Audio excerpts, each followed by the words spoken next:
Dualistic cosmology is a collective term. Many variant myths and creation motifs are described in ethnographic and anthropological literature. These motifs conceive the world as being created, organized, or influenced by two demiurges, culture or heroes, or other mythological beings, who either compete with each other or have a complementary function in creating, arranging, or influencing the world. There is a huge diversity of such cosmologies. In a Chachi example, the two beings do not compete, rather collaborate. They contribute to the creation in a co-equal way. They are neither collateral nor consanguineous relatives. In many other instances, the two beings are not of the same importance or power. Sometimes they can be contrasted as good versus evil. They may be often believed to be twins, or at least brothers. Dualistic motifs in mythologies can be observed in all inhabited continents. Zolotaryov concludes that they cannot be explained by diffusion or borrowing, but are of convergent origin. They are related to a dualistic organization of society. In some cultures, this social organization may have been ceased to exist, but mythology may preserve memories in more and more disguised ways. Types of dualism: radical dualism, or absolute dualism, which posits two co-equal divine forces. Manichaeism conceives of two previously coexistent realms of light and darkness which become embroiled in conflict, owing to the chaotic actions of the latter. Subsequently, certain elements of the light became entrapped within darkness. The purpose of material creation is to enact the slow process of extraction of these individual elements, at the end of which the kingdom of light will prevail over darkness. Manichaeism likely inherits this dualistic mythology from Zoroastrianism, in which the eternal spirit Ahura Mazda is opposed by his antithesis, Angra Mainyu. The two are engaged in a cosmic struggle, the conclusion of which will likewise see Ahura Mazda triumphant. The hymn of the pole included the belief that the material world corresponds to some sort of malevolent intoxication brought about by the powers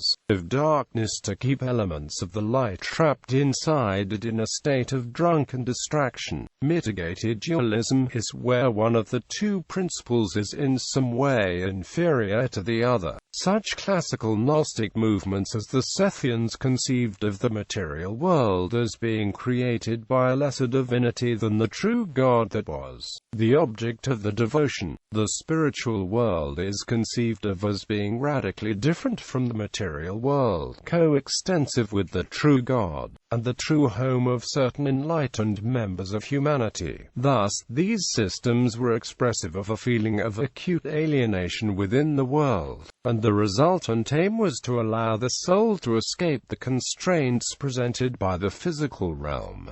Examples: Gnosticism. Gnosticism is a diverse, syncretistic religious movement consisting of various belief systems generally united in the teaching that humans are divine souls trapped in a material world created by an imperfect God, the Demiurge, who is frequently identified with the Abrahamic God. The Demiurge may be depicted as an embodiment of evil, or in other instances as merely imperfect and as benevolent as its inadequacy permits. This Demiurge exists alongside another remote and unknowable supreme being that embodies good. Bogomils, Paulakins and Cathars are typically seen as being imitative of Gnosticism. Whether or not the Cathari possessed direct historical influence from ancient Gnosticism is a matter of dispute. The basic conceptions of Gnostic cosmology are, however, to be found in Cathar beliefs.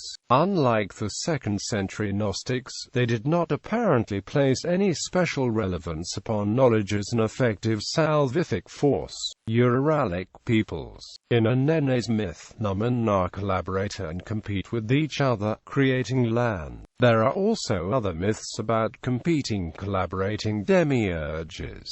comparative studies among Uralic peoples and Kets, among others. Also, dualistic myths were investigated in researches which tried to compare the mythologies of Siberian peoples and settle the problem of their origins. Vyacheslav Ivanov and Vladimir Toporov compared the mythology of Ket people with those of Uralic peoples, assuming in the studies that there are modeling semiotic systems in the compared mythologies, and they have also made typological comparisons, among others, from possibly Uralic mythological analogies. Those of Obo-Ugric peoples and Samoyedic peoples are mentioned. Some other discussed analogies may be related to dualistic organization of society. Some of such dualistic features can be found at these compared peoples. It must be admitted that, for Kets, neither dualistic organization of society nor cosmological dualism has been researched thoroughly. If such features existed at all, they have either weakened or remained largely undiscovered, although there are some reports on division into two exogamous patrilinear moieties,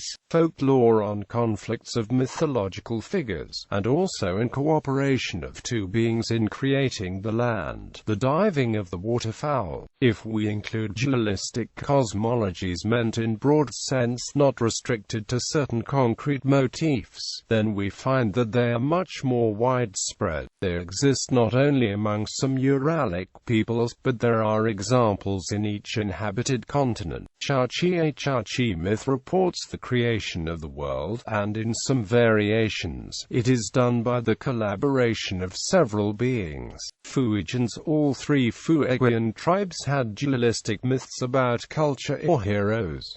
The Yamana have dualistic myths about the two brothers. They act as culture or heroes, and sometimes stand in an antagonistic relation with each other, introducing opposite laws. The figures can be compared to the Quanyit brothers of the Selknam. In general, the presence of dualistic myths in two compared cultures does not imply relatedness or diffusion necessarily.